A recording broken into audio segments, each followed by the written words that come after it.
Hello friends. हम पढ़ाई को लेके हम लोग बहुत परेशान रहते हैं कि कैसे पढ़ें कैसे नहीं पढ़ें, चीज़ें याद नहीं होती है और बहुत लर्न करने में बहुत टाइम लग जाता है। एक टॉपिक को कंसंट्रेट करने में बहुत टाइम लग जाता है, कैसे करें कैसे नहीं करें। तो जब जब हमें एक टॉपिक जब कोई भी टॉपिक हम पढ़ते हैं, जब हमारे लिए नया होता है तो वो टॉपिक हमें बोरिंग भी लगती है और समझ में भी नहीं आता है। जब हम उस टॉपिक को एक बार दो बार तीन बार जब तब तक हम उससे रूबरू नहीं हो जाते हैं तब तक वो हमें बोरिंग ही लगता है। उसके बाद फिर हमें चीज़ें जब जैसे जैसे हम लोग पढ़ने लगेंगे तो हमें आसान सी लगने लगती है टॉपिक। तो हम कोशिश करें कि एक टॉपिक को कम से कम दो बार तीन बार ज़रूर पढ़ें, ताकि वो दोबारा हमें पढ़ने की ज़रूरत ना पड़े। फिर रिवीजन के पर्पज़ से हम पढ़ें, उसके बाद वो हमें दोबारा देखने को ना पड़े।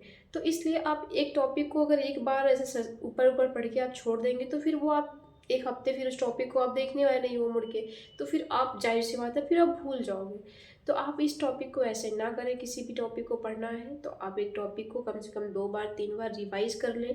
आप अगर किसी टॉपिक को दो तीन बार आप पढ़ लेते हैं तो आपके मुझे लगता है 70% वो चीज़ें हमारे दिमाग में छप जाती हैं। तो फिर आप लोग ऐसे पढ़ाई करें तो शायद आपका भला और हमारा भी भला, सबका भला हो सकता है ना।